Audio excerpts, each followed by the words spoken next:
Hey everyone, Jason here, digital marketing consultant. And in this video, you're going to learn the simple 4 steps to setting up your first Google PPC campaign for Google search ads. So go ahead and make sure you check out that timestamp table of contents in the description. And if you want to skip the first 3 steps and jump straight into the click-by-click building the campaign inside of Google Ads, here's the timestamp to do that.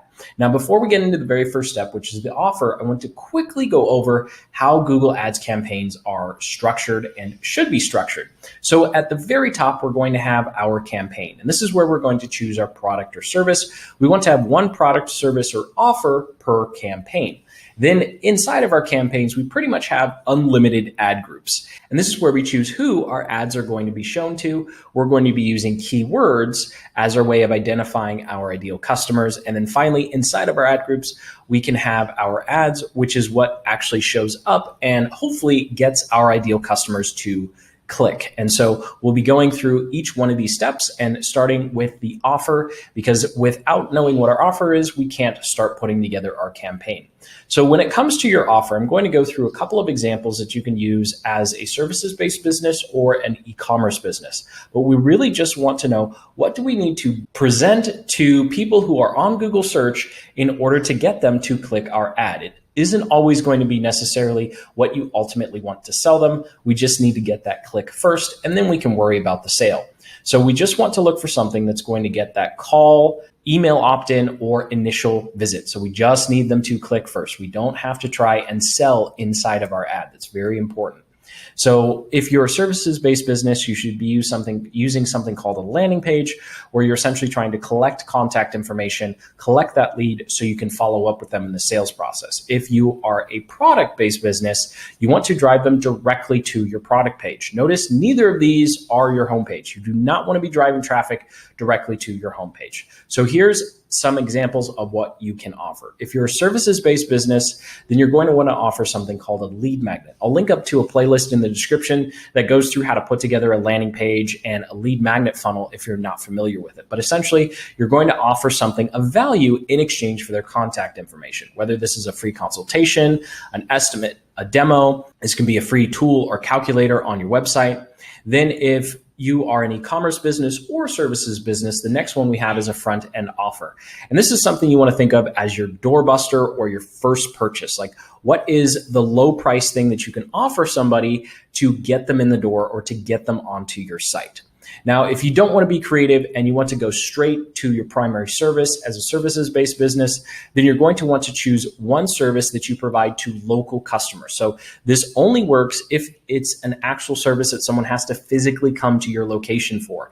If this is a service that's done digitally or can't be taken care of in one visit, then this is not a good option. And then finally, for e-commerce and for services-based business, we have the big fish offer. And these are high ticket priced items that give you a tremendous high margin, but you have a low sales volume. And the reason that they need to be high ticket is because typically the keywords you're going after for those particular customers are going to cost a lot. But if you stick it out and you spend enough money, you're actually going to see a really, really good return on that service. So you definitely want to make sure that if you're choosing something that is a big ticket offer, you have a lot of margin on it, because it's going to be very expensive to get that customer in the door compared to the first 3 that we went to. So hopefully that helps in figuring out what you can and shouldn't be advertising. So again, with our service-based business, we want a landing page where we collect their name, email. If you absolutely need the phone number, then you can.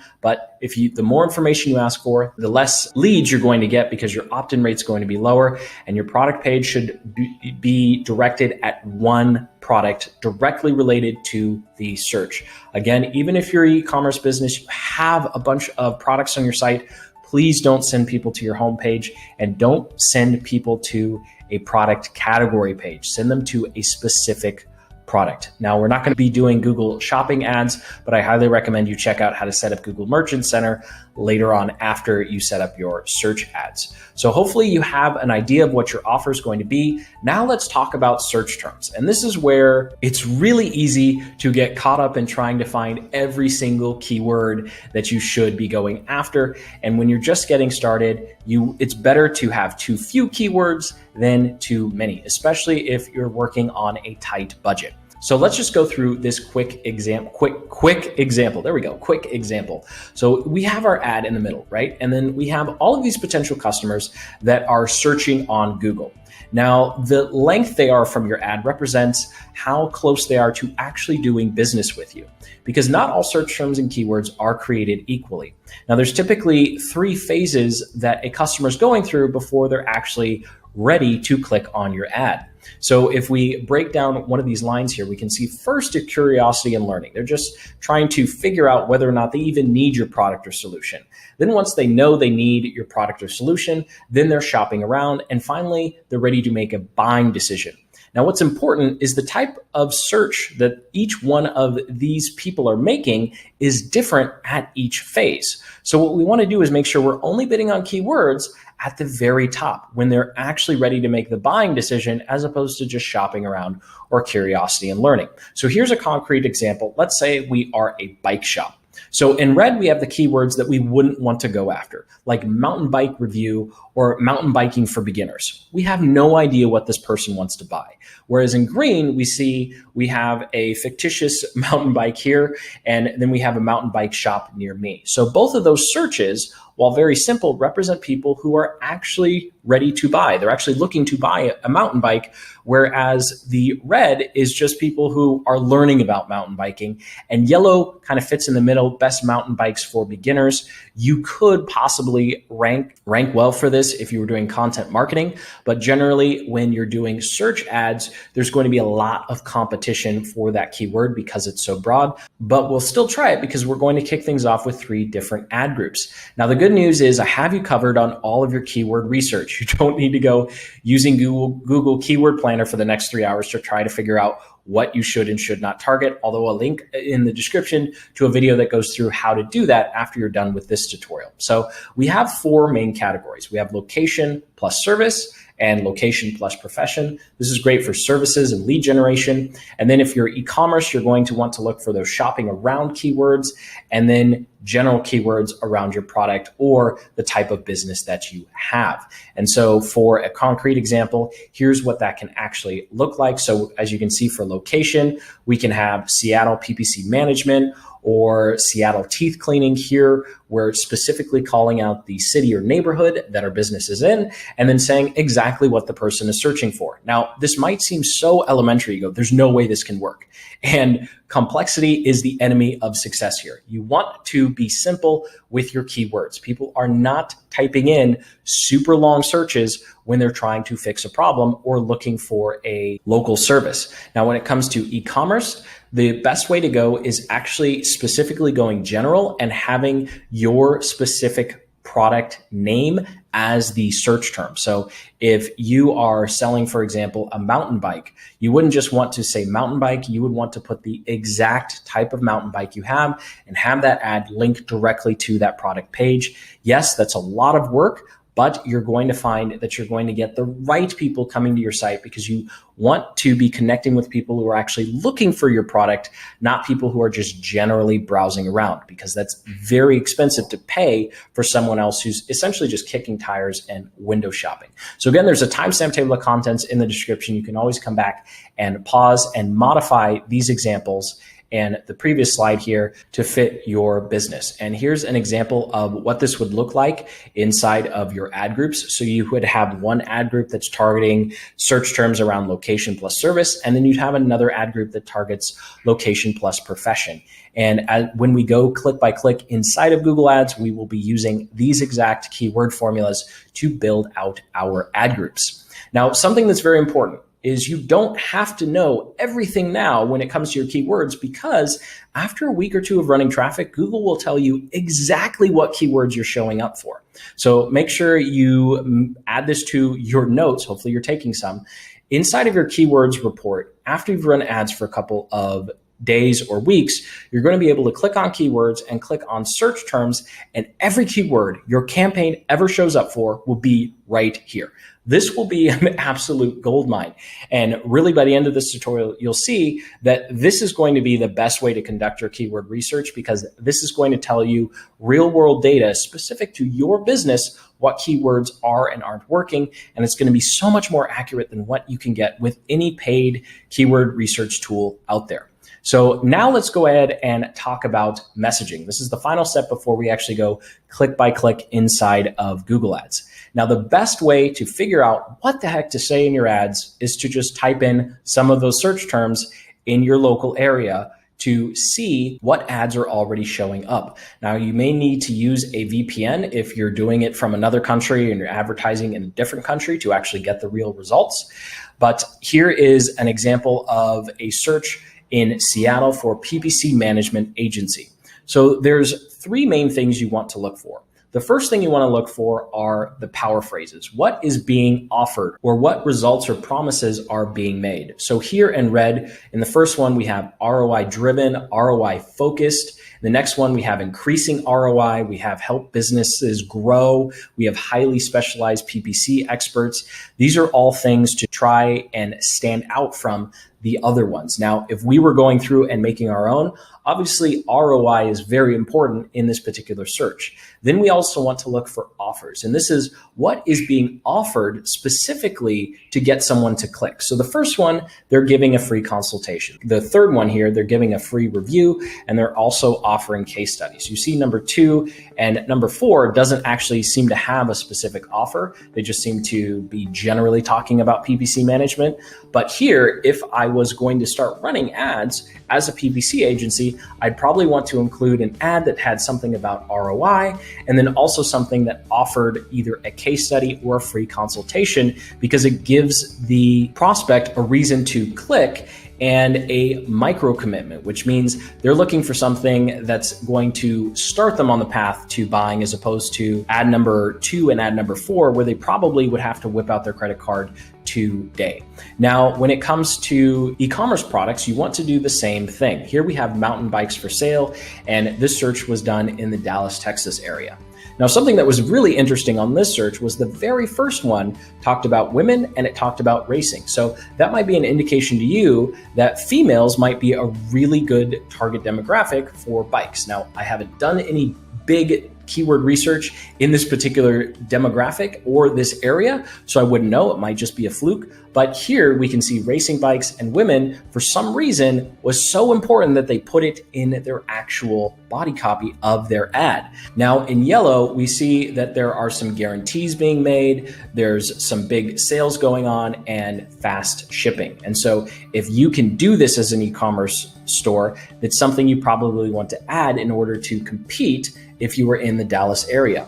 Now, something to note here, you're going to see, if you're doing e-commerce, a lot of ads that say 70% off or 60% off. Typically what these stores are doing is they're choosing 2 or 3 products that really nobody ever would buy and just giving them a massive discount so they can, quote unquote, ethically say it in their ad. So when you see these types of things, don't always get freaked out where you go, oh my gosh, I can't give 70% off my mountain bikes or my widgets. It's typically not what's going on. I'll leave it up to you and your own ethics, whether you follow suit, but I just wanted to let you know so you don't get freaked out and feel like you can't compete when you see those giant percentages off. Now, when it comes to your ads, there are actually 2 parts. There's the main part of the ad, and then we'll have ad extensions. So we'll go through the main part of the ad first. So you can have up to 3 headlines. Really, you only need to worry about the first 2. And this is where you want to describe your offer and use search phrases to call out attention to your ad. Then you have a URL path 1 and 2 area. And something really sneaky here is you can put urgency phrases in there, like sale, discount, limited time, or even buzzwords like free. Typically, we found that you can get away with being a little more salesy here in your URL path than you can in your headlines and your descriptions. And then for your description, you have up to 90 characters. We'll go through some examples when we actually dive into the Google Ads interface and build out your campaign. So here's an example of callouts. So if we go back to our examples here, you can see an ad number 3, we have checkout reviews, what we're all about, view our case studies and the services we offer.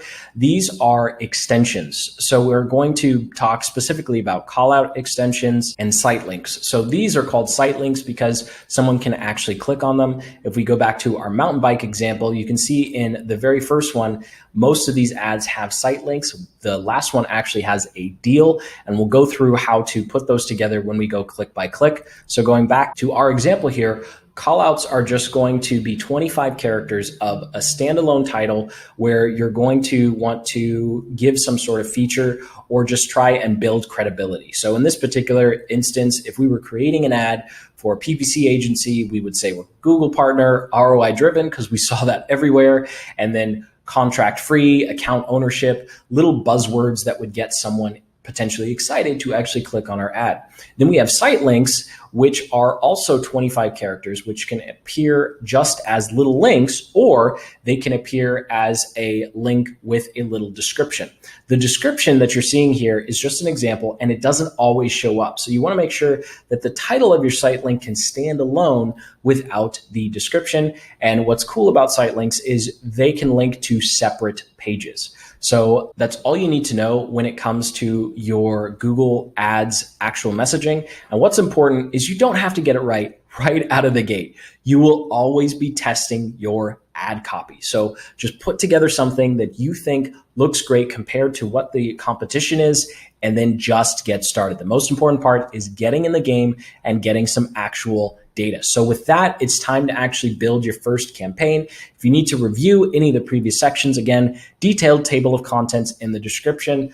With this, we are finally ready to jump into the Google Ads interface and actually start building our campaign. Now, if you don't already have a Google Ads account, all you have to do is go to Google and search Google Ads, and you'll be able to set one up for free. So once you have one, you're going to want to click on campaigns and then click on the giant blue plus button at the top to create a new campaign. And you'll be taken to a page that looks something like this with a bunch of different options on different types of campaigns. Now, you're going to start noticing a trend, especially when we first get started with this campaign, and that is Google is going to try to do work for you, and you're going to constantly have to tell Google, no, it's okay, I know what I'm doing. So the first step is choosing to create a campaign without a guidance or a goal.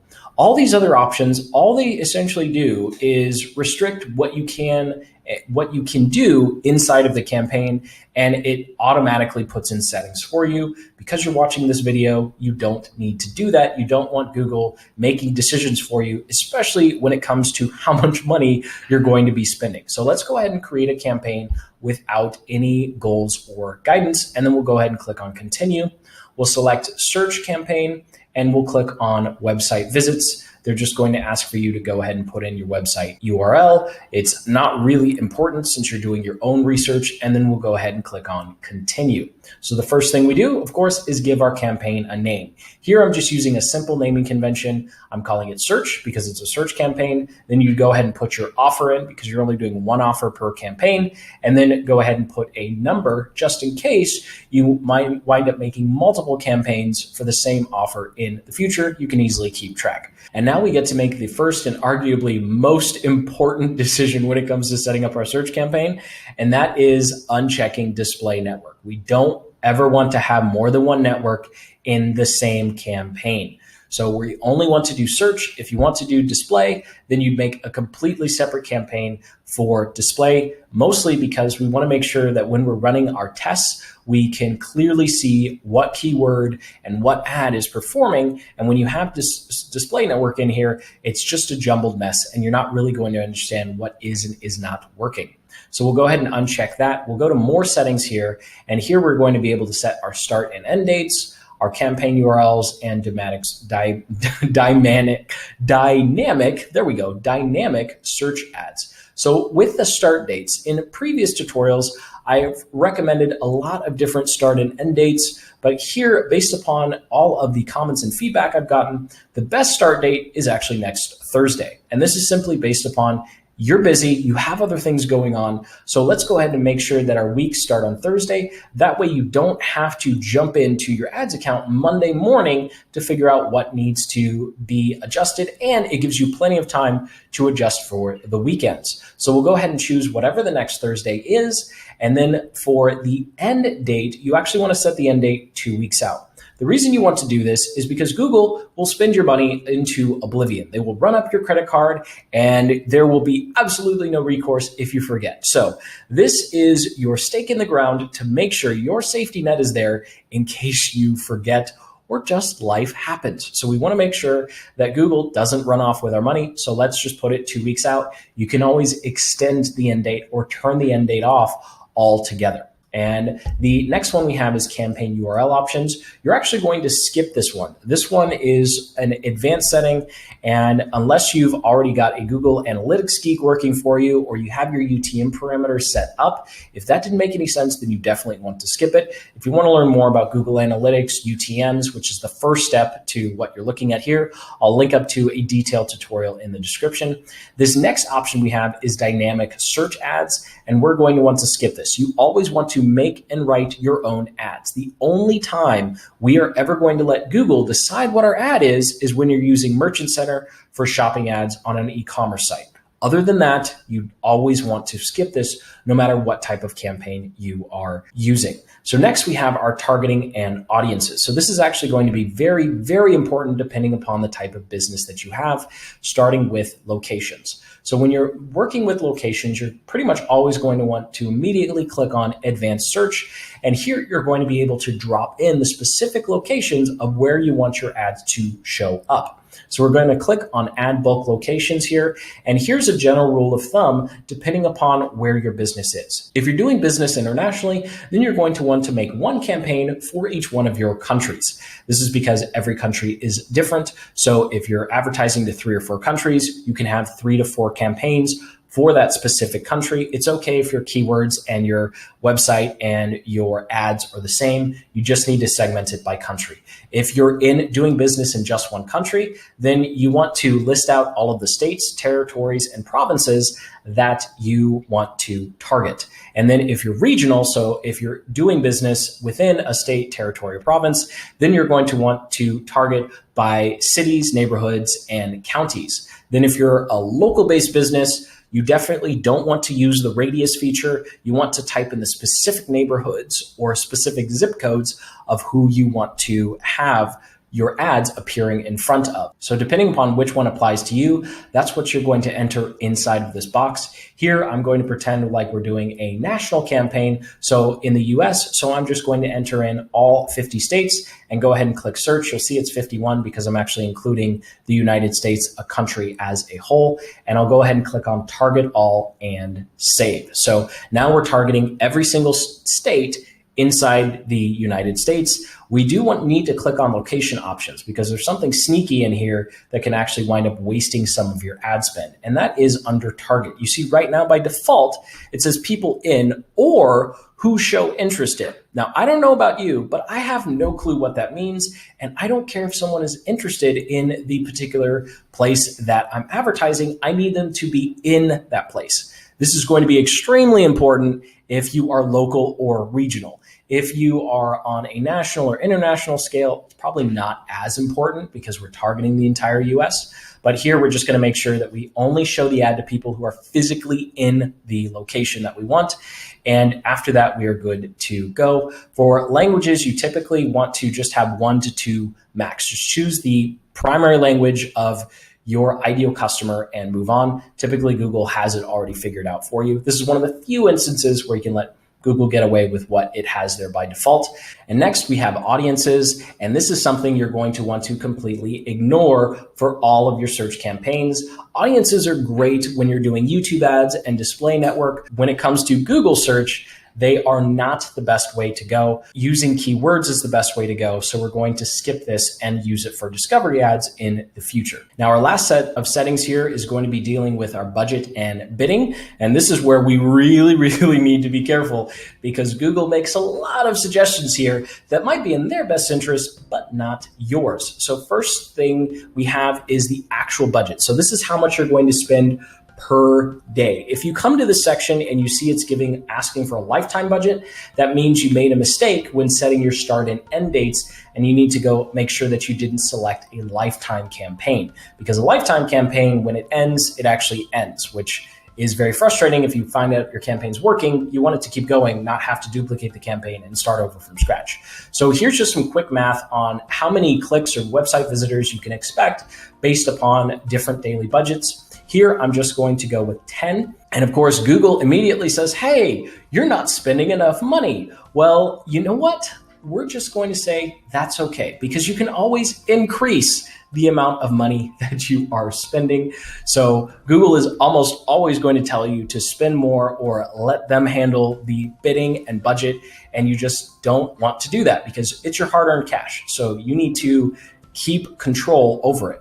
Speaking of control, here we go. Again, you'll see there's a green checkbox letting you know that you have chosen the best bidding strategy that for what you're trying to do, which means that you need to ignore Google and take some control. So we're going to go ahead and click on select a bidding strategy and click down to manual CPC, which means we tell Google how much we want to pay per click as opposed to Google telling us how much our clicks cost. Now, there is a lot of value in some of these other ones that you're looking at after you've figured out what campaigns, landing pages, product pages, and keywords work. Once you have something that's working, Google is amazing at optimizing it, but they absolutely stink when it comes to starting out of the gate. So when it comes to out of the gate, we need to do manual CPC.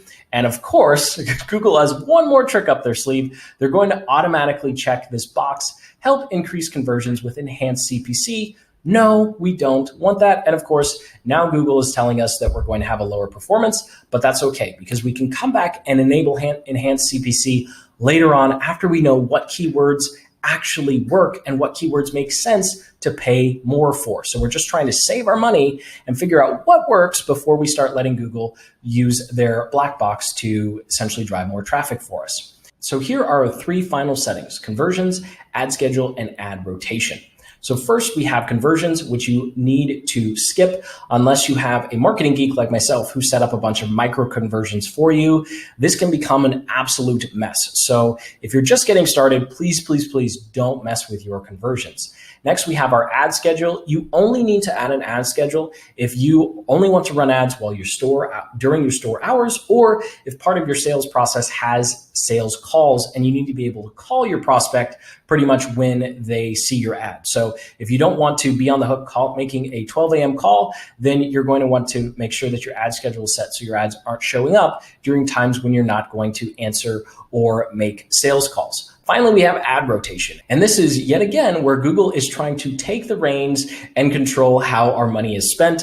And we're going to say, no, that's okay. It's our money. We're going to spend it how we like. And we're going to click on do not optimize. So what this will do is it will rotate evenly the traffic between your ads. And what this will allow you to do is clearly see which ad is better. When you optimize, Google essentially tries to figure out on its own which ad works better, but 9.9 out of 10 times we found that it does a really crummy job of doing this. So we pretty much always put it on rotate indefinitely.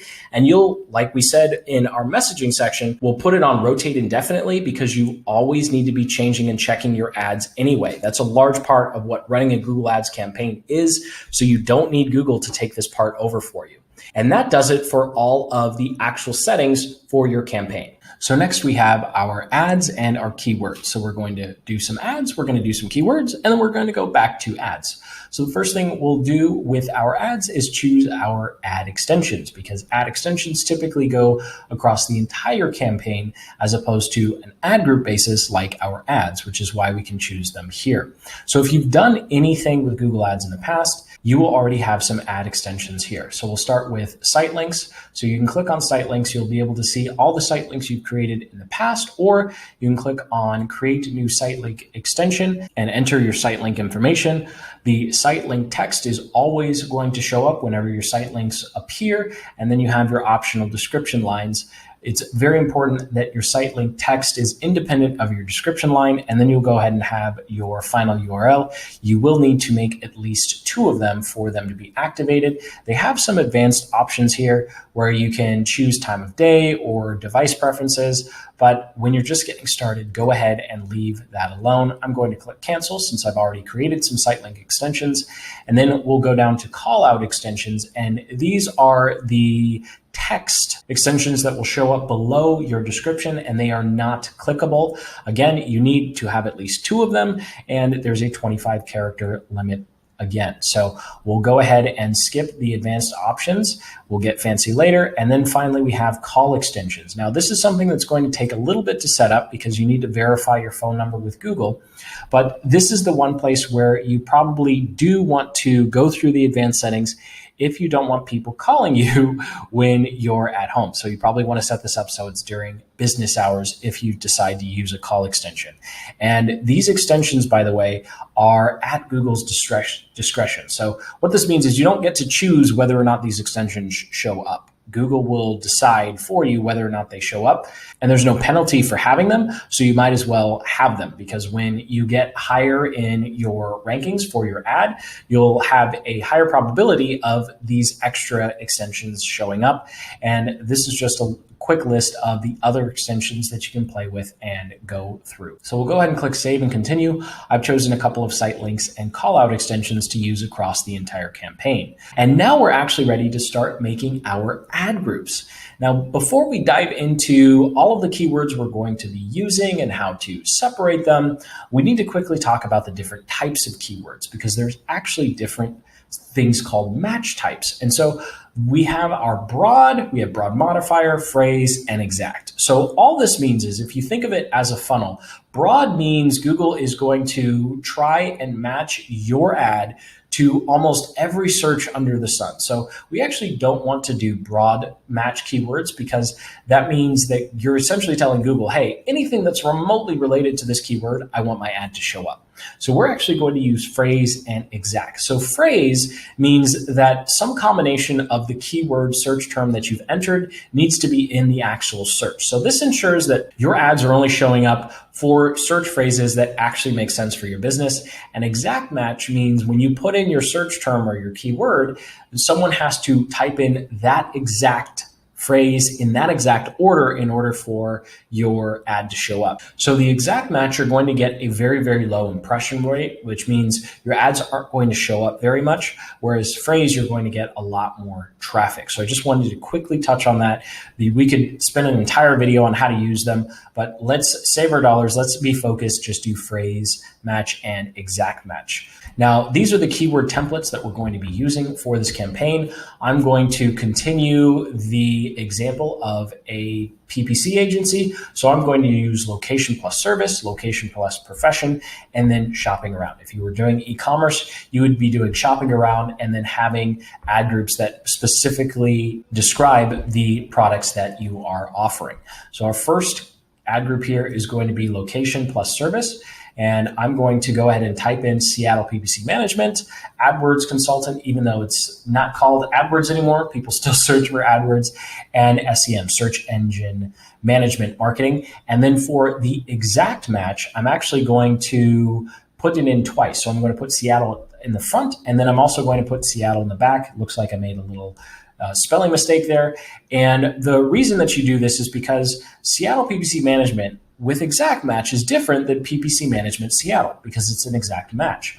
And the way we tell Google that it is an exact match is by putting brackets. So you'll see that there are quotation marks around the keyword. That tells Google that this should be a phrase match. Now, if we wanted a broad match, we wouldn't do anything. We would just paste in the keyword, and that means broad. So that's how we differentiate our different terms. And then you also have the ability to get some more keyword ideas. You can come over here to the right-hand side and type in something very general and very broad, like PPC management or mountain bike.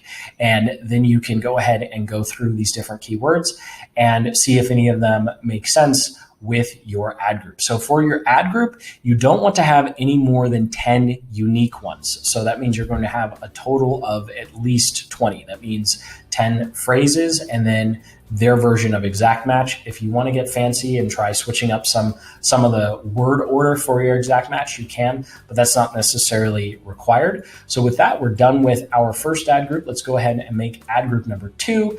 And for here, we're going to do location plus profession. So we're just making a slight change to our keywords here. And then we're going to go ahead and drop them in again as phrase and then as exact. You'll notice that there aren't very many keywords that I'm dropping in here because you don't need that many keywords. We're being very broad with our keywords, so we're going to get a lot of traffic, and the search terms report is going to be very helpful after we've started seeing traffic come in to actually know whether or not these keywords are working. Again, we can go to the right-hand side and type in a general term to get some more ideas. So in this particular instance, I could try PPC advertising agency or advertising management or advertising company because I don't have anything about advertising in my current keyword lists.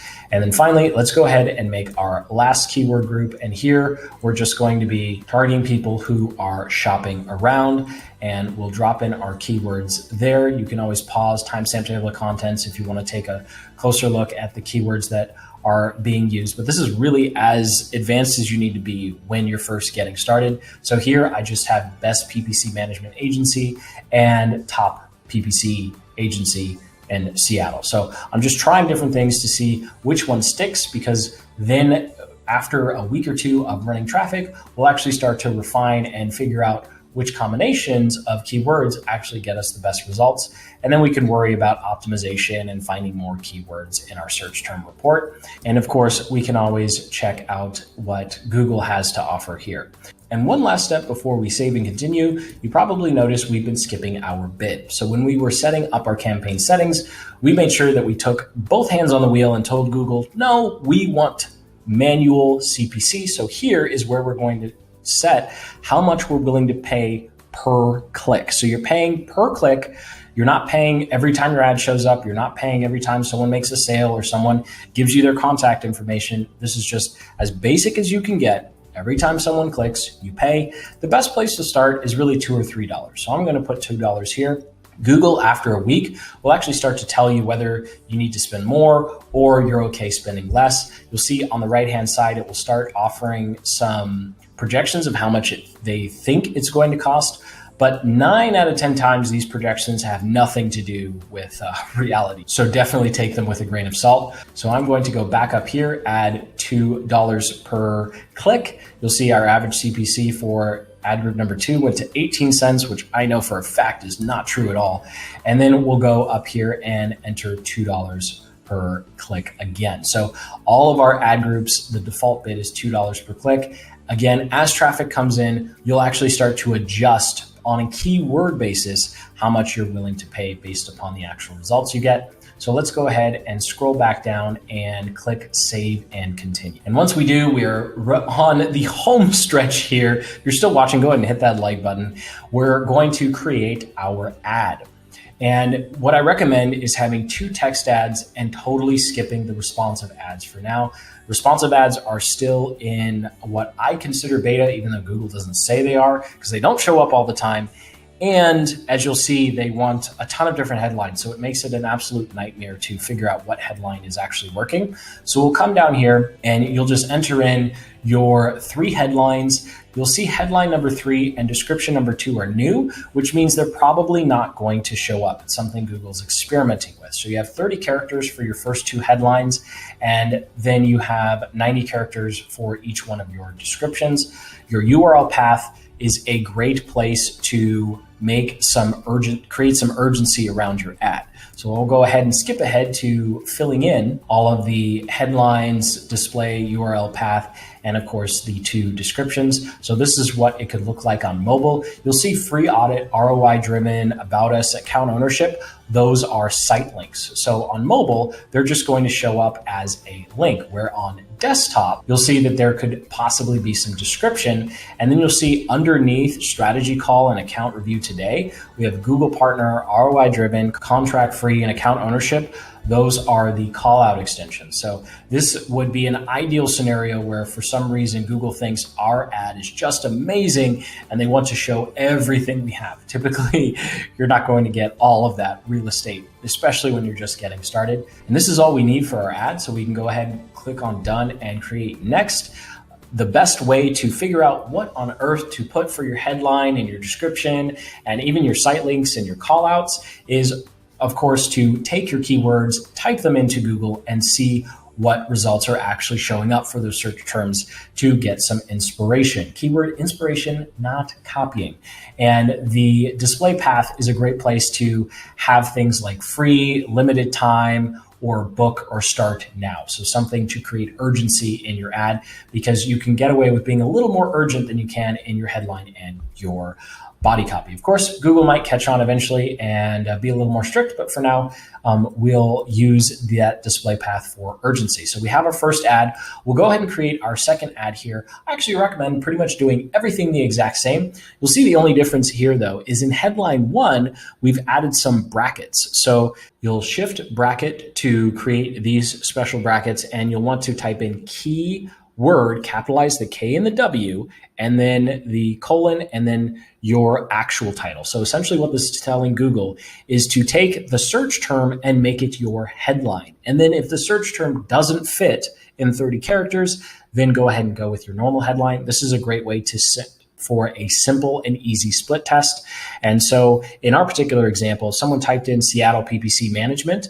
Instead of honest PPC management, the ad would actually read Seattle PPC management. So it's a great way to actually enter that conversation in your potential buyer's head and actually have your ad match exactly their vernacular of how they type things in or how they're doing their search. So it's a pretty ninja cool thing, and it's really simple to do. And you also don't have to come up with a bunch of different headlines. You can just start testing. So we'll go ahead and done and create next. Then it's going to ask you to make this responsive search ad. And as we go down here, you'll see that it wants a bunch of different headlines and a bunch of different descriptions. Just don't do this, because Google's going to rotate things and you're not going to know which headline or which description combination is working the best. And it's just a nightmare to try and analyze and figure out what's actually working. So we'll go ahead and click on cancel. And to save us some time, we're not going to make text ads for the next 2 ad groups. We're just going to go ahead and go through and click cancel on both of them. So here we've only made 2 text ads for our first ad group. The next 2 ad groups are blank, and we'll go ahead and click save and continue. And we can celebrate because we finally set up our campaign. So it's going to start next Thursday and run for 2 weeks. We have it to 50 states and all of the United States, $10 a day, manual CPC, no campaign goal. Let's go ahead and continue to our campaign. Now, the very, very last thing we need to do is we have 2 ad groups that have no ads. And the reason we did that is because we didn't want to have to go through typing things twice. So we're going to come over here to the left-hand side and click on ads and extensions and select all 2 of your ads. So you can see the 2 ads that we made here, and then we'll select edit and we will copy. Command C or Control C also works. And then we'll wait for this little message at the bottom to tell us that 2 ads have been copied. Even if you're using hotkeys, you need to make sure that this little pop-up shows up. I can't count how many times I didn't give the platform long enough to actually do what I wanted it to do, which is actually copy. So once you have that, you're good to go. We can go over here, click X, and then we can immediately click on paste. And this little pop-up will show up with all of our campaigns. So we'll go ahead and select the campaign that we're working on, and then we're going to select the 2 ad groups that we don't have any ads for, and we'll go ahead and click on done. Now, before we hit paste, we do need to check that box. If it already exists in destination, create duplicate. For some reason, we found that in some people's accounts, even though the ad isn't in those ad groups, sometimes it says that it already is and it won't duplicate. And it won't create the actual copy. So just go ahead and check that box to make sure that it does. We'll click on paste. And now, as you can see, we have our 2 ads across all 3 of our ad groups. So we'll go back to our campaign at the top here, and congratulations, you have created your first Google search campaign. You are ready to go. Let this run for 2 weeks and then come in here and start looking at your impressions and your cost per click.